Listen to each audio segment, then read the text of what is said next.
अच्छा, विपक्ष का काम का है विरोध है ना करना। अब विपक्ष अक्सर में लड़ रहा है। आप देखिए, अगर 5 राज्यों के चुनाव की बात करिए तो राजस्थान में विपक्षी एकता जो गठबंधन बना है उसमें जयंत चौधरी जी राजस्थान में एकदम बगावत में हैं। मध्य प्रदेश में अखिलेश जी बगावत में हैं और ये क्या नाम है नीतीश जी बगावत में हैं। तो कहाँ एकता है? तो आपस में लड़ रहे हैं। ये आपस में पहले ठीक हो लें तब दूसरे से लड़ें। लड़ाई कहीं है नहीं, ये झूठा हवा बांध रहे हैं। अखिलेश यादव ने पीडीए का नाम ही बदल दिया। देखिए, उनकी बात पर हम विश्वास नहीं करते, इस नाते नहीं करते कि उन्होंने जो नारा दिया, बनते हैं पिछड़ों का नेता। हम लोग मऊ जिले में हैं। मऊ जिले में नाई, गुण, पाल, प्रजापति, बिंद, केवट, मल्ला, राजभर, चौहान, गुण, कुम्हार, लोहार, जुल्हा, धुनिया, अंसारी, साईं, दर्जी, फकीर, पासवान, दुसार, धोबी, दरकार, मुसहर, हेला, गुजरा। एक बताइए किसी थाने पर दरोगा हो, किसी थाने पर चार्ज हो? कितना इन जातियों में कितना सिपाही बनाए?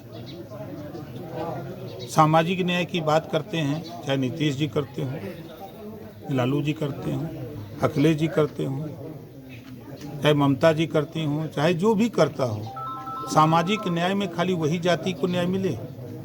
सामाजिक न्याय का मतलब कि सबको बराबर अधिकार मिले, जो संविधान के दायरे में जो व्यवस्था है, जो देश और प्रदेश के सिस्टम वो सबको मिले। आप बिहार शुरू करिए तो नीतीश जी और लालू जी, यही 2 जने के जाति सामाजिक न्याय में आती है। आप यहाँ यूपी में आइए तो बहुजन समाज पार्टी मायावती जी और समाजवादी पार्टी अखिलेश जी और कांग्रेस पार्टी राहुल सोनिया जी, यही लोग सामाजिक न्याय में आते हैं और तो कोई आता नहीं है। तो ये लोग लंबे समय तक शासन कर चुके हैं, जनता इनसे ऊब चुकी है। उसका नतीजा है कि यूपी में बसपा 1 सीट किसी तरह जीत पाई, कांग्रेस 2 सीट जीत पाई और समाजवादी पार्टी के साथ हम नहीं गए होते तो उसका क्या हाल होता वो विधाते जानते। अखिलेश यादव अब सड़कों की बात कर रहे हैं। बेकार कर रहे हैं, कुछ मिलेगा नहीं। मूव हो गया दूसरी तरफ। भर और राजभर इनको जो है कोर्ट ने सरकार को समय दिया है कि 2 महीने जल्द से जल्द 2 माह के अंदर जो है वो समिति बना करके इस पे जो है केंद्र सरकार को रिपोर्ट एससी में शामिल करने के लिए।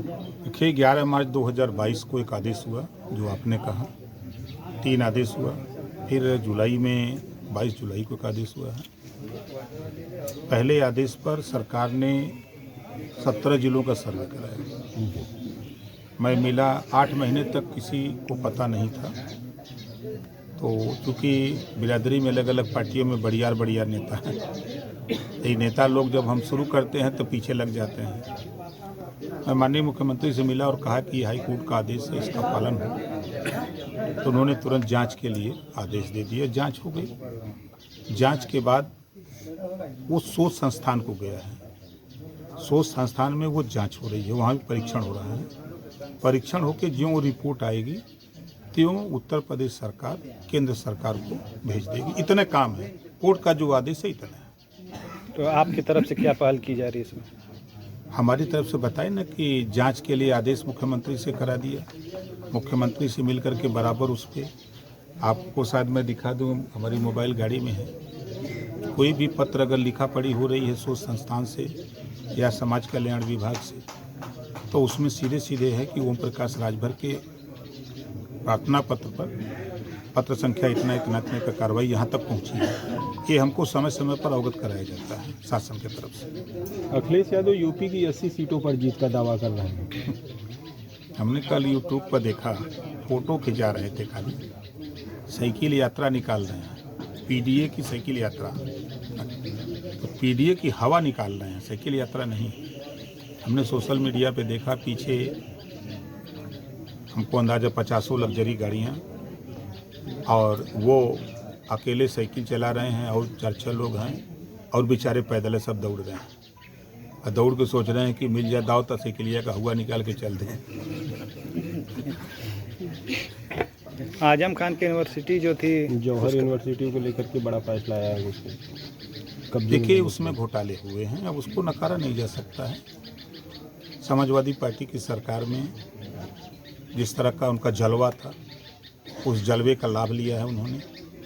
तो लाभ लिया है तो कानूनी दायरे में फंसे हैं, जांच हुई है, ईडी ने जांच की है, जांच में दोषी पाए गए हैं। बिना किसी नियम कानून के सरकारी धन का बंदरबाट हुआ है।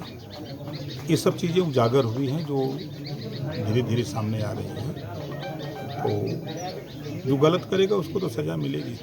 कहा जा रहा है कि योगी आदित्यनाथ पे जब सरकार थी समाजवादी पार्टी की तो आजम खान ने ही उनको मरवाया था, इसीलिए बदला लिया जा रहा है। नहीं, ऐसा कुछ नहीं है। अतीक ने कहाँ मरवाया था? अतीक ने तो कुछ नहीं किया था। जो भी संविधान के दायरे से हट करके कोई काम करेगा उसके खिलाफ तो कार्रवाई होगी, चाहे हम हो चाहे कोई हो, कार्रवाई होगी। बहुत चर्चा थी कि नवरात्र में आप मंत्री बनने वाले हैं, आपके साथ दारा सिंह चौहान आपके दोस्त भी शामिल मंत्री बनने वाले, बहुत बिल्कुल चर्चा। बनेंगे, धारा क्यों नहीं बनेंगे? आप हम तो बनेंगे, टाइम आने दीजिए। देखिए जो चर्चा, क्या चुनाव से पहले ये धमाका होगा क्या? अब देखिए इसकी खबर हम आपको 7 तारीख को बताएंगे फाइनल। 7 7 नवंबर तो हैं, इसी 7 को हम हो सकता है कल परसों में दिल्ली जाएं तो एक्यूरेट डेट बताएंगे कब डेट को। अमित शाह से मिलने मुलाकात फिक्स हो गई है? नहीं, फिक्स नहीं है, कल बात करेंगे।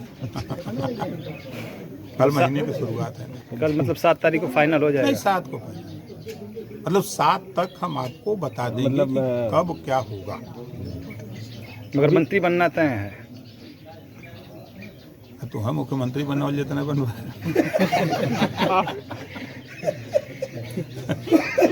अभी हाल में केरल में धमाका हुआ, उसके लेकर के पूरे देश में राजनीति के रंग क्या कुछ? नहीं, देखिए देश में आतंकवाद पूरे देश में नहीं पूरी दुनिया में कुछ ऐसे लोग शरारती तत्व हैं जो इस तरह की हरकत करते हैं। और हम तो यूपी के मुख्यमंत्री जी को धन्यवाद देता हूं कि कम से कम कुछ नहीं, लोग कहते कुछ नहीं किया, इतना तो इन्होंने कर दिया कि जो दंगे होते थे प्रदेश में, चाहे मऊ का जिला हो, चाहे मुजफ्फरनगर का हो, चाहे देश प्रदेश में कहीं दंगे होते थे, 6 साल के अंदर 6.5 साल हो गए, एक भी दंगे कहीं नहीं हुए, न कहीं कर्फ्यू लगा। छिटपुट घटनाएं तो आम बातें होती रहेंगी, उसको सब लोग नहीं रोक सकते। पारिवारिक कलह में हत्याएं हो रही हैं, जमीन विवाद में परिवार में लड़ाई हो जा रही, हत्या हो रही, ये सब तो होते रहेंगे। लेकिन जो कर्फ्यू की स्थिति हो जाती थी, दंगे होते थे, जिले से बाहर घर से नहीं निकल पाते थे लोग, उसमें विराम लग गया। अजय राय के आने से कांग्रेस और प्रदेश की राजनीति में राजनीतिक हलचल बड़ी तेज हुई है। क्या कांग्रेस का जनाधार बढ़ गया है क्या? कोशिश हो रही है बढ़ाने का, हर नेता प्रयास करता है बढ़ाने का, और वो कोशिश कर रहे हैं। तो उसको रोकने की विपक्ष, मतलब आपकी क्या रणनीति होगी? आप लोगों की रणनीति क्या है एनडीए की? अरे वो तो सपा का वोट खाली बांटत हुए और क्या करिए। देखिए वहाँ लड़ाई सिर्फ मुसलमानों के वोट को लेके है और कोई लड़ाई नहीं है।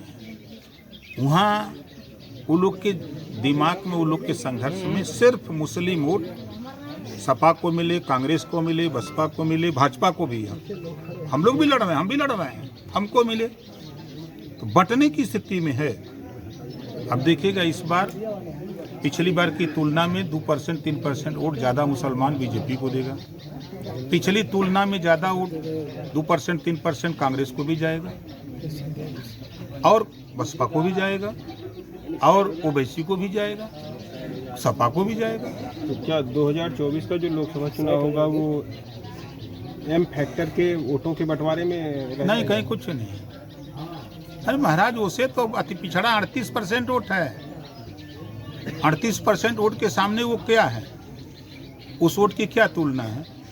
38% वोट 19 साल लगातार सपा और बसपा के यहाँ खेला, वहाँ से हटा, उसके पहले कांग्रेस के साथ रहा, वहाँ से हटा, तो उसमें से बड़ी संख्या में वोट बीजेपी के साथ चला गया। 14, 17, 22 चला गया उधर।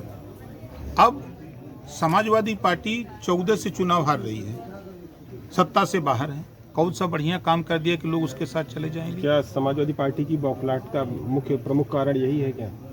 देखिए जिसकी वजह से समाजवादी पार्टी, अखिलेश यादव अपना आपा खो चुके हैं लगातार बयानबाजी। देखिए वो दो चीज़ों से परेशान है।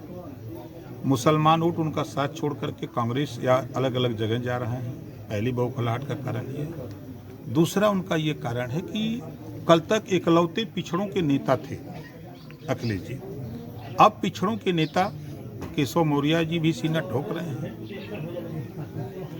संजय निषाद जी भी सीना ठोक रहे हैं, अनुप्रिया पटेल जी भी ललकार रही हैं, और ओम प्रकाश राजभर तो पीछे पड़े ही हैं। असली लड़ाई तो अखिलेश ओम प्रकाश से की है। तो 24 में कितने सीटों पर आप लड़ने जा रहे हैं लोकसभा चुनाव?